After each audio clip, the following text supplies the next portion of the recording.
consideraban que estaban en riesgo. Vamos a analizarlo con Gloria Montenegro y Diana Miloslavich, ambas exministras de la Mujer. Bienvenidas a RPP y a Sin Vueltas.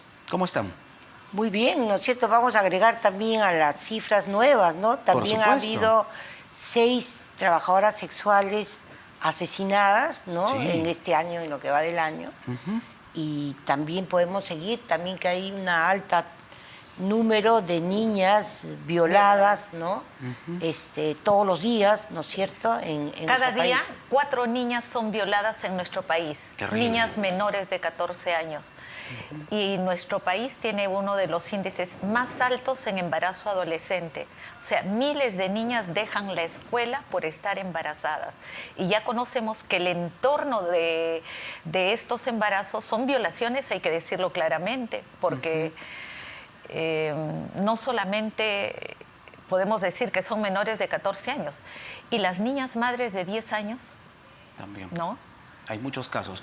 Ahora, ¿hay un trabajo realmente articulado? Ustedes conocen la situación por dentro, han sido titulares del Ministerio de la Mujer. ¿Realmente hay un trabajo articulado? Por ejemplo, si se extiende una de estas órdenes de protección de manera judicial, ¿la policía cumple con proteger a la víctima? Bueno, la policía puede tener la voluntad, pero no tiene los recursos humanos como para darle protección al millón, digamos, de mujeres que ha señalado Elvia Barrios, ¿no? Y entonces, sí, efectivamente sale la orden judicial, pero la policía hace varios años viene diciendo que no tiene el suficiente personal y capacitado, calificado, digamos, para hacerse cargo de las denuncias.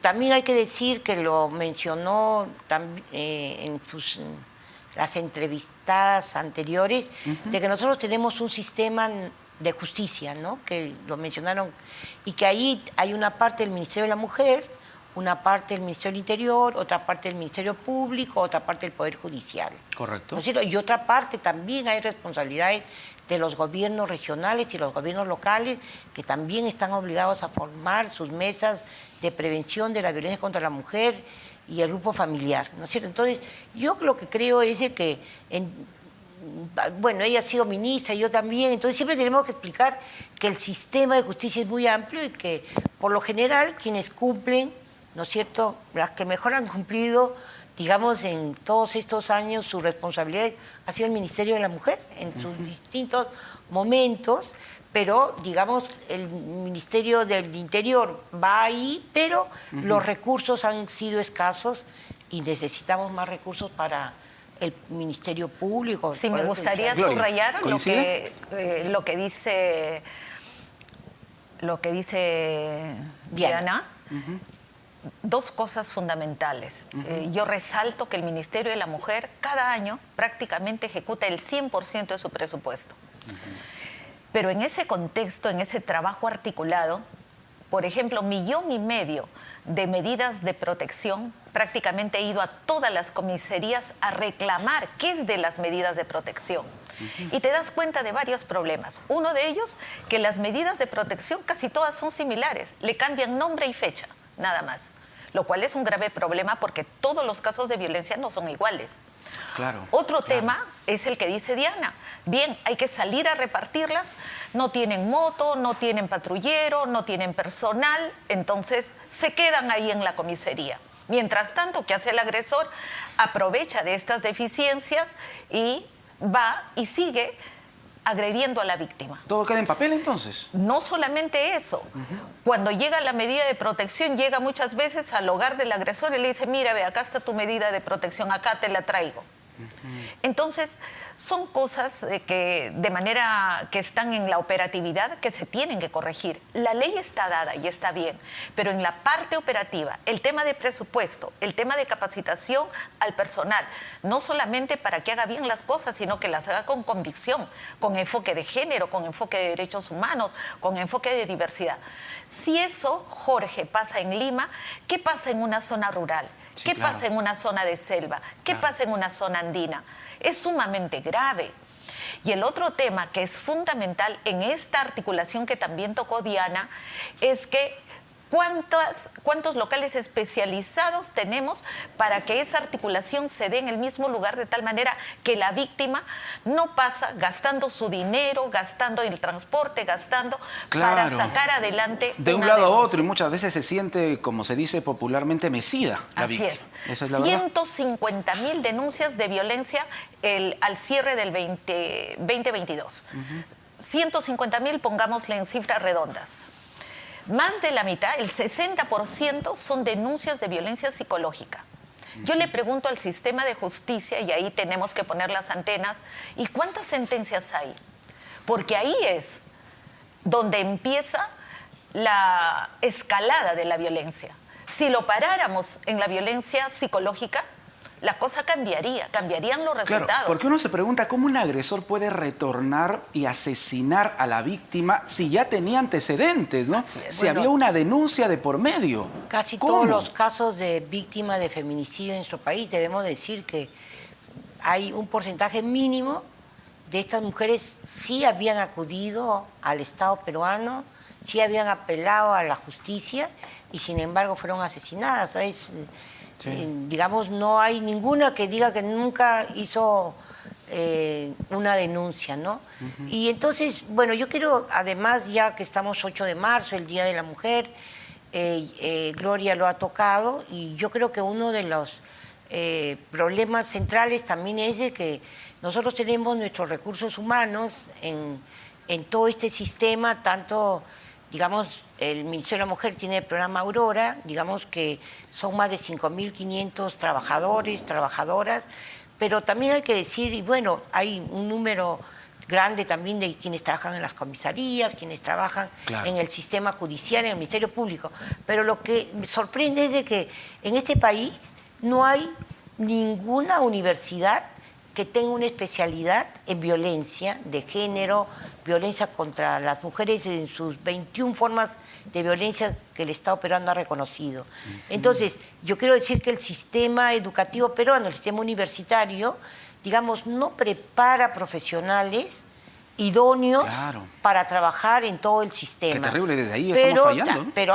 Pero tampoco es de que nosotros podamos decir, tenemos que a los que ya trabajan en el programa Aurora, los que trabajan en el sistema de justicia, en este o grande, yo creo que les tenemos que dar la oportunidad y volverlos opcionalmente, digamos, a darles la oportunidad de que tengan una especialidad, una maestría. En los países desarrollados, todos los que entran al sector público tienen que tener un diplomado, una maestría, un doctorado con enfoque de género o afines, ¿de acuerdo? Acá no.